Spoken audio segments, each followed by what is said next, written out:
España. Esas cosas que parecen tan extrañas significa solamente que ha crecido la capacidad productiva del mundo. En China, en India, en Brasil. Ese cambio fundamental es lo que echa abajo la idea de que desaparece el Estado Nacional. El Estado Nacional tiene un rol determinado en el mundo, solo que no es el Estado étnico, no es el Estado prístino basado en una lengua, no es el Estado basado en una categoría de un destino manifiesto de una determinada élite intelectual, sino que es el Estado de una comunidad que decide vivir en conjunto sus vicisitudes en la historia. Creo que ese concepto de nación, ese que en el caso del Perú está justamente al borde de dar un salto decisivo a constituirse como tal. Estamos en un momento de crecimiento, no solamente económico para vender minerales, de crecimiento como fuerza productiva, como sectores sociales, como sectores institucionales, pese a todas las limitaciones, como para decir que el Perú se va a consolidar como una nación. Por eso es que hay un bloque nacional popular que está nuevamente emergiendo después de 20 años de neoliberalismo. Hay un bloque nacional popular distinto al que había hace 20 años, pero que está emergiendo para poder consolidarse y construirse. Con esa idea de nación, la trato de completar con la otra idea de la república. Si ya teníamos un problema, yo en el libro analizo una parte de la trayectoria de la izquierda, yo provengo, soy un hombre de izquierda, yo creo en el socialismo, yo creo que actuamos en la nación gente que son de diversas corrientes, y que la nación es plural, que hay liberales, hay socialistas, hay democristianos, hay diversas corrientes. Mi opción es la opción socialista, pero por eso mismo es que la nación no reemplaza ni es reemplazada por una clase histórica universal. Grave error asumido en el momento en el cual, a comienzos del siglo XX, con el triunfo de la Revolución Soviética en Rusia, apareció desde las masas la posibilidad de continuar la Comuna de París, y que desde las masas aparecía el reemplazo al Estado, y eso era producto de una clase histórica universal, que era el proletariado, que iba a imponer su dictadura y iba a acabar con el Estado como elemento de opresión. Pasaron muchos años y no acabó el elemento de opresión, sino se consolidó, se ratificó. Y la dictadura del proletariado fue una dictadura opresiva sobre la población y sobre la propia clase obrera. Entonces había algo equivocado. ¿Y cuál cosa era lo equivocado en esa teoría? Que existen las clases sociales y existe la lucha de clases. Pero la lucha social y la lucha de clases tiene mediaciones para actuar en política. La política, el escenario de la política, el campo de la política no es igual al campo social. El campo de la política está marcada por mediaciones institucionales de los actores políticos que se construyen justamente en esa punta donde hay una relación entre lo estratégico, los valores y las condiciones sociales de los actores que participan ahí.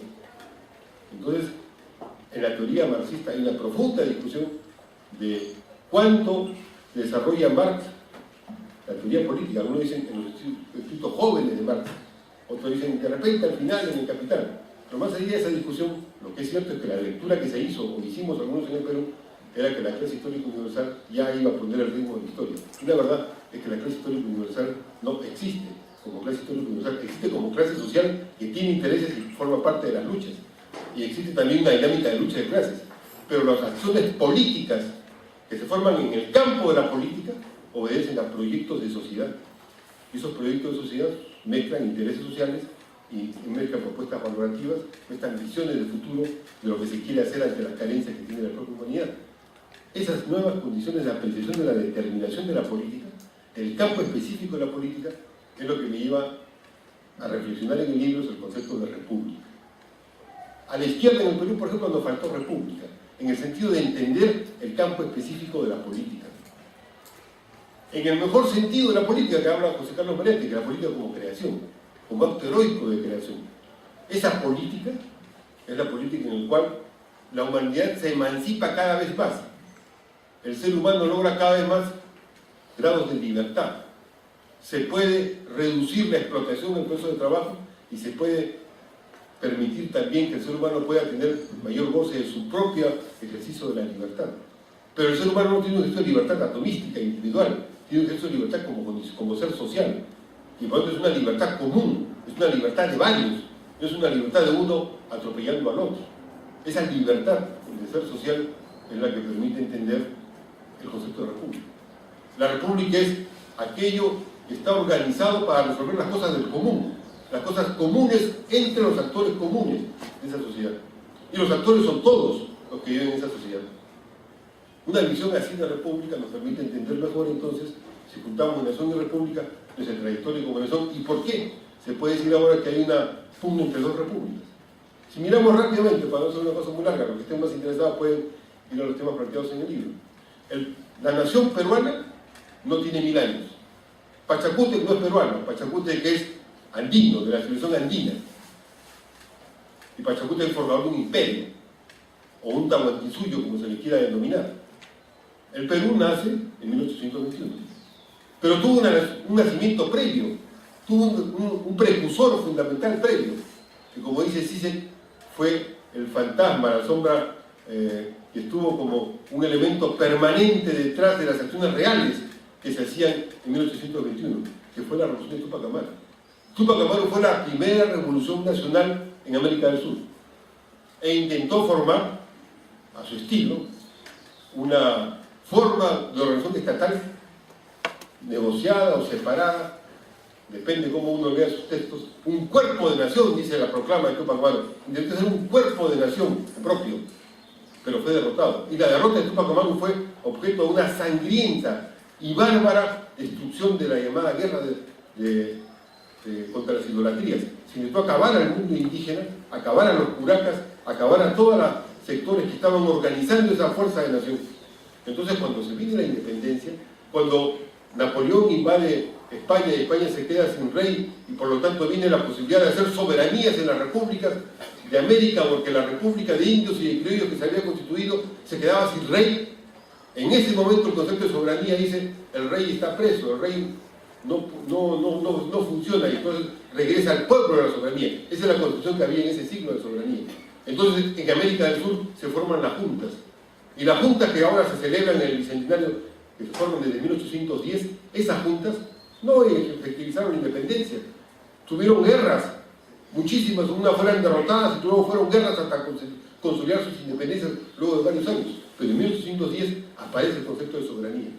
Y recién en el Perú, en 1821, ese concepto de soberanía se cristaliza en la formación de una nación independiente.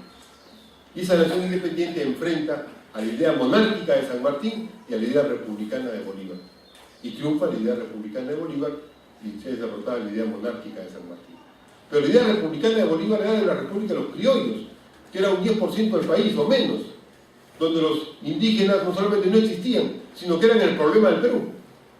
Ahora, los precursores iniciales de nuestra república lo que decían es: sí, los indígenas son parte del Perú, pero eso duró menos de 6 meses. Al anularse la contribución indígena, el Estado peruano se quedó sin plata y al día siguiente tuvo que volver a poner la contribución indígena para que subsistiera el Estado. Entonces, buena parte del siglo XIX es una pugna entre los caudillos militares a ver quién lograba formar una élite.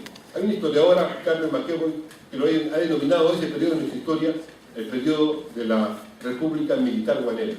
Bella frase, precisa frase, incisiva frase. ¿A qué se refiere? Que fueron los actores militares que estuvieron en la independencia los que al llegar a los cargos públicos dijeron: si en el virreinato se compraban los cargos para hacerse ricos, ahora nosotros los hemos conquistado con las armas, entonces a nosotros nos corresponde hacernos ricos. Entonces los militares que llegaron al poder se encontraron con que el Perú descubrió que había el guano, y en el mundo había la revolución industrial en nacimiento y requería justamente un fertilizante, y ahí estaba el guano. Y sobre la base del guano, o sea, sobre la base de ese excremento, es que se edifica la República Militar Guanera. Y se reparte y se asalta el botín con los posicionarios del guano y se forma la oligarquía peruana en ese momento.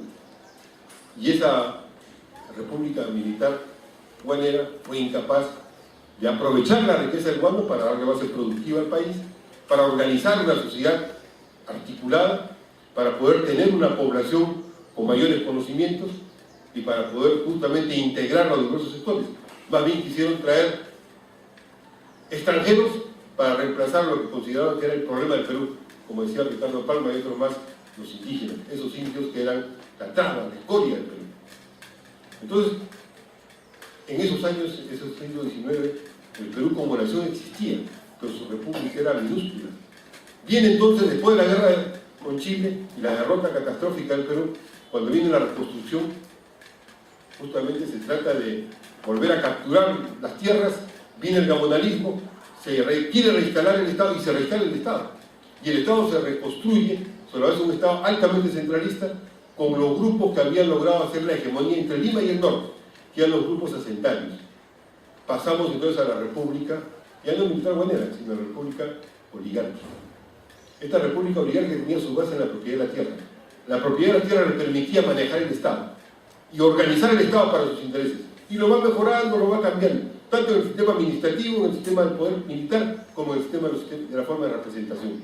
Y va cediendo, porque a lo largo de todo el siglo XX se amplían los derechos poco a poco, ¿no? Los derechos laborales se ganan primero, luego los derechos de identidad, luego los derechos sociales, luego inclusive los derechos de género. Hoy día tiene que aceptar que la mujer vote, no porque creían que no era porque era feminista, sino que quería que su mujer fuera candidata, ¿no? Pero de todas maneras hay una reivindicación de género creciente en el país y todo eso va avanzando en el Perú. Entonces el siglo XX es el siglo de crecimiento de la nación y de cómo la república oligárquica entra en crisis. Y la crisis final de la república oligárquica le dan los movimientos campesinos, que enfrentan la lucha por la tierra y enfrentan al gamonalismo y arrinconan al gamonalismo. Y es Velasco Alvarado quien da la reforma agraria, que es el sello definitivo, pero ya previamente estaba totalmente debilitado el régimen oligárquico. Pero el régimen oligárquico se resiste a morir. Entonces ahí cae Velasco, sube Morales Bermúdez, y hay un periodo, un terreno de transición que no logra armarse otra forma de república, y es, ante la crisis, reemplazada por un nuevo tipo de república, que es la república que yo llamo autocrática, neoliberal autocrática, que es la república de Fujimori. Fujimori logra organizar un sistema, y he publicado un libro que se llama El Estado Mafioso, que es una autopsia del Fujimorismo. Y en ese libro señalo, y a quien quiera le recomiendo que vea el análisis más detallado, cómo lo que hizo Fujimori fue organizar una élite de poder. ¿Y cuál era la fuente de poder del Fujimorismo? No era como la República Militar Guanera, no era, digamos, los militares que habían estado en la guerra de independencia, ¿no? Tampoco era como la República Oligárquica, los dueños de la tierra, de la propiedad de la tierra, latifundistas tampoco. Durante el Fujimorismo, quien tenía la base de poder era el narcotráfico. Era Montesinos, que estaba organizando lo que en el Perú ha sido el salto industrial más importante del neoliberalismo. Hemos pasado de ser exportadores de pasta básica a ser exportadores de cocaína pura. Esa es la parte industrial que desarrolló el Fujimorismo en el Perú. Entonces, esa república autocrática neoliberal es la que se impone con determinadas reglas. Y la principal regla es la regla mafiosa en el manejo del Estado y la regla imagocrática en la vida de la sociedad. Esto es despolitizar a la sociedad, arrinconarla a su vida privada y convertir los escenarios de representación en escenarios de espectáculo.